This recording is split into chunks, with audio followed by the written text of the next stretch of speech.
This video lecture is about merger of public sector banks presented by me अभिषेक चित्रांश। तो इस video lecture में हम discuss करेंगे कि किस तरीके से फाइनेंस मिनिस्टर निर्मला सीतारमन ने धीरे धीरे करके बैंक को मर्ज किया और मर्ज होने के बाद जो प्रेजेंट में एग्जिस्ट कर रहे हैं बैंक वो कौन कौन से हैं। फर्स्ट ऑफ ऑल ये एक लिस्ट है पब्लिक सेक्टर बैंक्स की जो 27 पब्लिक सेक्टर बैंक एग्जिस्ट कर रहे थे इस मर्जर की प्रोसेस स्टार्ट होने से पहले। उसमें से भारतीय महिला बैंक 1 अप्रैल 2017 को, जो आप देख सकते हैं 7वें नंबर पे लिखा हुआ है, SBI में मर्ज कर दिया गया।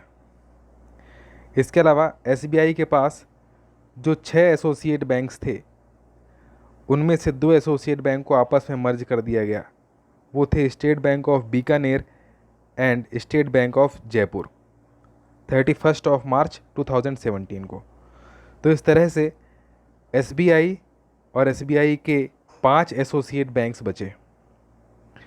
उन 5 एसोसिएट बैंक को भी SBI के साथ मर्ज कर दिया गया 1 अक्टूबर 2017 को। तो जो आपके इस लिस्ट में फर्स्ट नंबर से लेकर के 7वें नंबर तक लिखा हुआ है वो किस तरीके से मर्ज होते चले गए वो हमने देख लिया। और 1 अक्टूबर 2017 तक आते आते ये 7 बैंक में से सिर्फ एक बैंक में कन्वर्ट हो गए, वो जिसको आप स्टेट बैंक ऑफ इंडिया के नाम से जानते हैं, जो कि इंडिया का सबसे बड़ा बैंक है प्रेजेंट टाइम में। नेक्स्ट IDBI को गवर्नमेंट ने प्राइवेट सेक्टर बैंक में कन्वर्ट कर दिया, प्राइवेटाइज कर दिया ऑन 21 जनवरी 2019। तो इस तरीके से ये 8 नंबर तक जो ये बैंक्स लिखे हुए हैं उसके बारे में हमने डिस्कस कर लिया। 9, 10 और 11 oriental bank of commerce, Punjab national bank और यूनाइटेड बैंक ऑफ इंडिया, इन तीनों को आपस में मर्ज किया गया 1 अप्रैल 2020 से।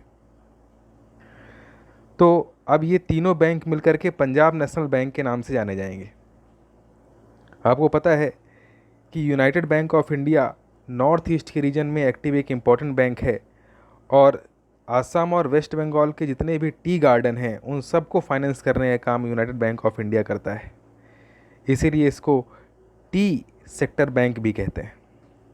इन तीनों को मर्ज किया गया, ओरिएंटल बैंक ऑफ कॉमर्स को, पंजाब नेशनल बैंक को और यूनाइटेड बैंक ऑफ इंडिया को, और कन्वर्ट कर दिया गया पंजाब नेशनल बैंक में। इसी तरीके से कैनरा बैंक और सिंडिकेट बैंक को आपस में मर्ज किया गया और कन्वर्ट किया इसको कैनरा बैंक में। ये डेट भी सेम है 1 अप्रैल 2020। नेक्स्ट है इलाहाबाद बैंक और इंडियन बैंक, इन दोनों को मर्ज किया गया और अब ये दोनों बैंक मिलकर के इंडियन बैंक्स के नाम से जाने जाएंगे, इंडियन बैंक के नाम से जाने जाएंगे। सबसे अच्छा मर्जर अगर किसी बैंक का हुआ है तो वो इन दोनों बैंक का हुआ है, क्योंकि जो इलाहाबाद बैंक है वो ईस्टर्न पार्ट ऑफ इंडिया और नॉर्थ पार्ट ऑफ इंडिया में ज़्यादा एक्टिव है, वहीं इंडियन बैंक साउथ इंडिया में। तो ज्योग्राफिकली अगर सबसे अधिक अच्छा जो डिसीजन है वो इलाहाबाद बैंक को और इंडियन बैंक को मर्ज करने का है। इससे इस बैंक की रीच नॉर्थ इंडिया से लेकर साउथ इंडिया तक हो जाएगी। नेक्स्ट है देना बैंक, विजया बैंक और बैंक ऑफ बड़ौदा, इन तीनों को मर्ज किया गया 1 अप्रैल 2019 में, लास्ट ईयर। अब ये बैंक ऑफ बड़ौदा के नाम से जाने जाएंगे, देना बैंक, विजया बैंक और बैंक ऑफ बड़ौदा। नेक्स्ट है union bank of India, corporation bank और आंध्रा बैंक, इन तीनों को मर्ज किया गया और अब ये यूनियन बैंक ऑफ इंडिया के नाम से जाने जाएंगे 1 अप्रैल 2020 के बाद से। नेक्स्ट जो है 22 नंबर से लेकर के 27 नंबर तक, ये 6 बैंक इंडिपेंडेंट हैं, अभी इनका मर्जर नहीं किया गया। तो इस लिस्ट की पूरी कहानी को एक साथ देखें तो स्टेट बैंक और उसके सारे एसोसिएट बैंक और भारतीय महिला बैंक, इन सबको आपस में मर्ज करके स्टेट बैंक में कन्वर्ट कर दिया गया। IDBI को प्राइवेटाइज कर दिया गया। उसके बाद 16, 17, 18 को मर्ज करके बैंक ऑफ बड़ौदा के नाम से 1 अप्रैल 2019 से जाना गया। और उसके अलावा जो ये 4 मर्जर हैं 9, 10, 11 means oriental bank of commerce, Punjab national bank and United bank of India. Second merger Canara bank और सिंडिकेट बैंक, मतलब 12, 13। थर्ड मर्जर इलाहाबाद बैंक और इंडियन बैंक, 14, 15। और fourth merger union bank of India, corporation bank and Andhra bank, 19, 20, 21। ये चारों merger implement हुए 1 अप्रैल 2020 से। इस तरीके से एट प्रेजेंट 2020 1 अप्रैल के बाद आपके पास 6 ऐसे पब्लिक सेक्टर बैंक हैं जो मर्जर के थ्रू बने हैं और 6 बैंक्स ऐसे हैं जो इंडिपेंडेंट एग्जिस्ट कर रहे हैं। इस तरीके से आप इसको नोट डाउन कर सकते हैं। नेक्स्ट है कमिटीज़। किन किन कमिटीज़ ने रिकमेंड किया था कि बैंक का मर्जर किया जाना चाहिए, तो उसमें सबसे इम्पॉर्टेंट कमेटी जो है नरसिम्हन कमेटी। नरसिम्हन कमेटी ने अपने दोनों ही बार जब उसका कॉन्स्टिट्यूशन किया गया, दोनों ही बार जब नरसिम्हन कमेटी बनी है तो उसने रिकमेंड किया था कि बैंकों का मर्जर होना अच्छा है, उसको मर्ज कर देना चाहिए। इवन उसने ये भी सजेस्ट किया था कि अगर ज़रूरत पड़े तो बैंक का मर्जर एनबीएफसी के साथ भी किया जाना चाहिए। नेक्स्ट कमेटी है खान कमेटी। ये 1997 में बनी थी।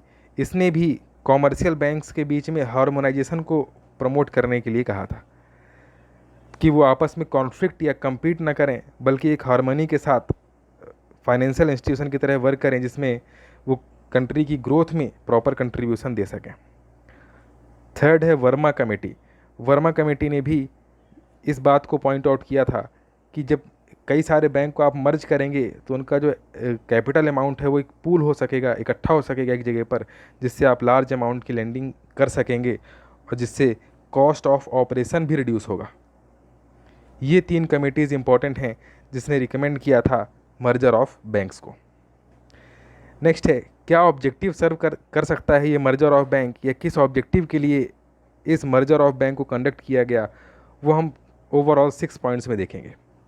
फर्स्ट है to help India make a USD 5 trillion economy.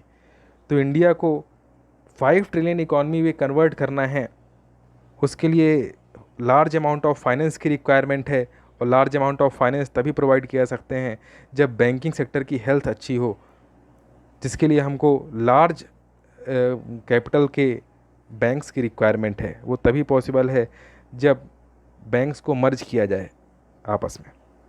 Second है रिड्यूसिंग लेंडिंग कॉस्ट। अगर कई सारे बैंक्स आपस में मर्ज होते हैं तो उनके अलग अलग लोन सैंक्शन करने की कंपैरिजन में इस बड़े बैंक के थ्रू लोन सैंक्शन करना उसकी लेंडिंग कॉस्ट को रिड्यूस करता है, फंड मैनेज करने की कॉस्ट को रिड्यूस करता है।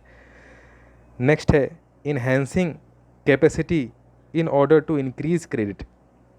इससे जो पूल इकट्ठा हो रहा है, जो पैसे इकट्ठे हो रहे हैं, कैपिटल अमाउंट इकट्ठा हो रहा है मर्ज होने वाले बैंक का, उससे एक अच्छा पूल क्रिएट हो रहा जो क्रेडिट की लिमिट को, क्रेडिट प्रोवाइड करने की कैपेसिटी को इंक्रीज़ कर देगा, इन्हेंस कर देगा।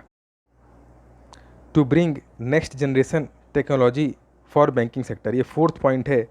इसमें बैंक में अगर मर्ज होकर वो बड़े बैंक में कन्वर्ट होते हैं तो उनके पास लेटेस्ट टेक्नोलॉजी भी यूज की जा सकती है। जैसे आरबीआई इस बात पर वर्क कर रहा है कि क्या बैंकिंग सेक्टर में ब्लॉकचेन टेक्नोलॉजी को यूज़ किया जा सकता है जिससे कि सेंट्रलाइज्ड लेज़र को डिसेंट्रलाइज्ड में कन्वर्ट किया जा सके और कभी भी बैंकिंग सेक्टर को किसी भी हैकिंग एक्टिविटी से बचाया जा सके। क्योंकि अगर एक बार सेंट्रलाइज्ड सिस्टम हैक हुआ तो सारी इन्फॉर्मेशन डिसरप्ट हो जाएंगी, और अगर इसको हमने ब्लॉकचेन टेक्नोलॉजी के थ्रू डिसेंट्रलाइज कर दिया तो हैक कर पाना पॉसिबल नहीं होगा। फिफ्थ है to create bank with strong national and international reach. तो नेशनल लेवल पर भी इसकी रीच बढ़ेगी और इंटरनेशनल लेवल पर भी रीच बढ़ा सकने के लिए कैपेबल होगा बैंक जब मर्ज होकर के एक लार्ज बैंक या लार्ज एंटिटी के रूप में एग्जिस्ट कर रहा होगा। सिक्स्थ है to improve the ability to raise market resources. अब इससे होगा ये कि बैंक मार्केट से भी रिसोर्सेज कलेक्ट कर सकते हैं। अगर उनके पास स्ट्रेंथ अधिक है, अगर उनके पास कैपेसिटी अधिक है, तो मार्केट में फ़ंड रेज करने में उनको ज़्यादा आसानी होगी एज़ कम्पेयर टू बढ़े हुए एनपीए या बिगड़ी हुई इमेज के साथ में फ़ंड रेज करने का एफर्ट करना। ये कुछ 6 ऑब्जेक्टिव हैं जो सर्व हो सकते हैं अगर पब्लिक सेक्टर बैंक्स को मर्ज कर दिया गया जिस तरीके से। यही लिखा हुआ है, objectives of merger of public sector banks, note down कर सकते हैं। इस तरीके से इस लेक्चर में इतनी ही इन्फॉर्मेशन। जो इसका नेक्स्ट पार्ट आएगा उसमें आप क्या बेनिफिट्स होंगे बैंक को मर्ज होने से वो देखेंगे, क्या चैलेंजेस हैं, क्या कंसर्न है मर्जर ऑफ बैंक से, और इसके साथ साथ में क्या वे फॉरवर्ड है उस पर डिस्कशन कर रहे होंगे।